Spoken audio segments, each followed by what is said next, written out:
What's happening, people? Come check out my training and my 6-star training blog. All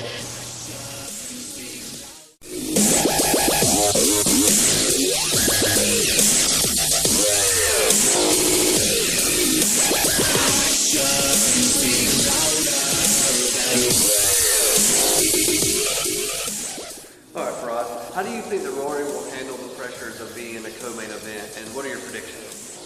I think Rory's going to do well. He's been fighting a long time as from a young age. He's been fighting since he was like, I think 17, 18. So, when you start that young, fighting for you is like, walking and eating and watching TV. It's not that much different when you do it at a young age. And I think Rory's got the maturity as a fighter too. He's logged in a lot of hours in the cage. He's had long fights. He's had, fights go to decision. Fights knock a guy out in the first round as well. So he's seen it all. I think he's ready for a good hard fight or a quick ending.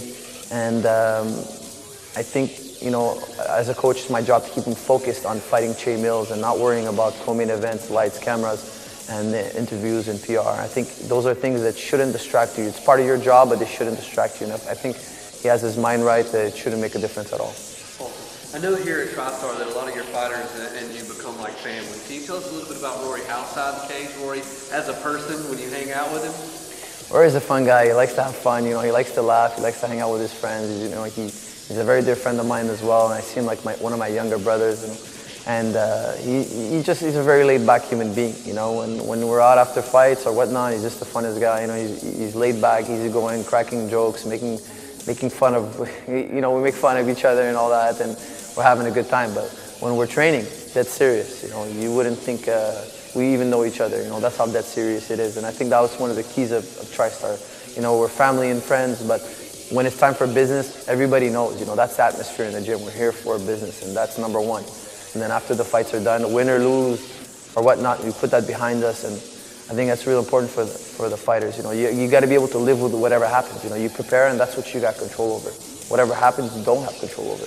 You go there, you do what you can, and at the end, you either go back to the drawing board. Actually, you always go back to the drawing board, but at the end of the day, you got to have the type of mind that's ready to deal with whatever and keep going. And I think Rory's got that. Some of the guys, they can't live with certain outcomes, so they don't have the mind to keep going. So when they fight, they're even more stressed because they know if that outcome happens, their career is over. Fighters like Rory, I think he's ready to live with whatever outcome happens. He's not gonna obviously, everybody's looking to win.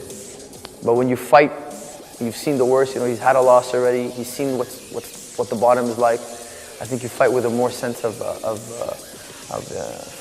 ferociousness. You're really more aggressive, more raw when you have nothing to lose, or you feel like you can accept anything that's going to happen. If you're too worried about what's going to happen, sometimes you get paralyzed. You don't pull the trigger. Faraz, what do you believe are Rory's major strengths? Rory's major strength, I think, is his striking ability. His striking ability is exceptional. He has incredible power, incredible timing, incredible speed, beautiful jab, very good kicks, extremely deceptive kicks that you don't see coming. Very good push kick, very good round kick.